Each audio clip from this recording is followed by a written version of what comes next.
माननीय श्री राजेंद्र जी जैन, पूर्व विधायक, आपको जन्मदिन की हार्दिक शुभकामनाएं। महाराष्ट्र राज्य राष्ट्रवादी कांग्रेस पार्टी की ओर से हार्दिक बधाई। नमस्कार, आप मुझे देख रहे हैं MNS न्यूज लाइव पर। आइए देखते हैं आज की खास खबर। लोगों के बीमारी छुपाने से नागपुर में मौतों की संख्या बढ़ी है। पालक मंत्री नितिन राउत। अगस्त महीने में कोरोना से मरने वालों की संख्या बढ़ना चिंताजनक है। कल नागपुर में सबसे ज्यादा 40 लोगों की मौत हुई है। नागपुर जिले में पिछले 7 दिनों में 143 लोगों की कोरोना से मौत हुई है। इसके साथ नागपुर में कोरोना संक्रमण से मरने वालों की संख्या 269 हुई है। बढ़ते मृत्यु दर ने प्रशासन की चिंता बढ़ाई है। जैसे जैसे लोग बीमारी की जानकारी छुपा रहे हैं, वैसे ही मौतों की संख्या भी बढ़ती चली गई है। लोगों को समय पर प्रशासन से संपर्क करने का आह्वान पालक मंत्री नितिन राउत ने किया है।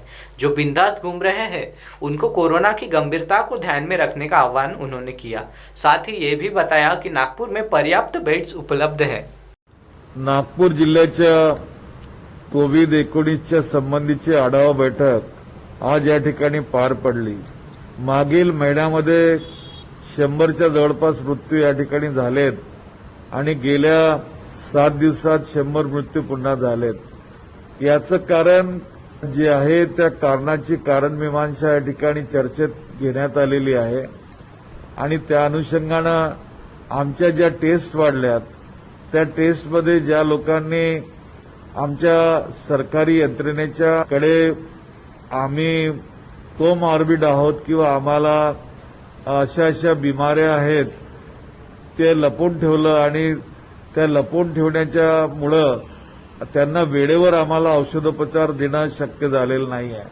अशा परिस्थितीमध्ये माझं नागपूर जिल्ह्याच्या जनतेला आव्हान आहे की आमची सरकार आणि आमची इथली शासकीय यंत्रणा ही आपल्या सेवेसाठी तत्पर आहे, आपल्या सुरक्षिततेसाठी सजग आहे।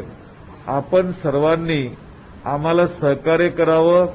शासनाची आणि महानगरपालिकेची नियमावली ही लक्षात घेऊन त्या पद्धतीनं जर आपण शिस्त ठेवली तर या रोगापासून आपण परावृत्त होऊ शकता। आणि बेड्स वगैरे आमच्याकडे भरपूर अवेलेबल आहेत, कुणी काळजी करायचं कारण नाही।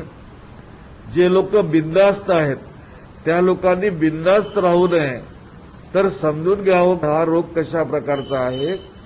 आणि दुसरं असं की अनेक लोक या रोगाविषयी भीती बाळगून आहेत, त्यांनी भीती बाळगण्याचं काहीच कारण नाही। वेळेवर जर त्यांनी आपली सूचना आमच्या अधिकाऱ्यांकडे जर पाठवली तर वेळीच त्यांचा उपचार होईल आणि ते ठीक होऊन घरी सुद्धा परतू शकतील। अशा परिस्थितीमध्ये आपण शासनाने दिलेली नियमावली, महानगरपालिकेने केलेलं तरतुदी या संबंधाने काळजीपूर्वक अभ्यास करावा, स्वतःमध्ये शिस्त बाळगून संयम ठेवावा ही विनंती या ठिकाणी करतो। आपल्या जीवाचे संरक्षण करण्याची जबाबदारी आमची आहे, आपण आम्हाला सहकार्य करा। अब आप हमारे चैनल को ऐप पर भी देख सकते हैं। प्ले स्टोर में जाकर MNS हिंदी लिखें और ऐप डाउनलोड करें। साथ ही साथ आप हमारे फेसबुक पेज को भी लाइक कर सकते हैं और उन पर भी खबरें देख सकते हैं। लिंक ट्विटर, हाइक और इंस्टाग्राम पर भी आप हमारी खबरें देख सकते हैं। आप हमारे चैनल को यूट्यूब पर भी देख सकते हैं और इसे यूट्यूब पर सब्सक्राइब करना बिल्कुल भी ना भूलें। फिलहाल वक्त हो चला एक ब्रेक का। ब्रेक से लौटने के बाद देश और दुनिया की तमाम बड़ी खबरें देखने के लिए बने रहें MNS न्यूज लाइव के साथ। नमस्कार।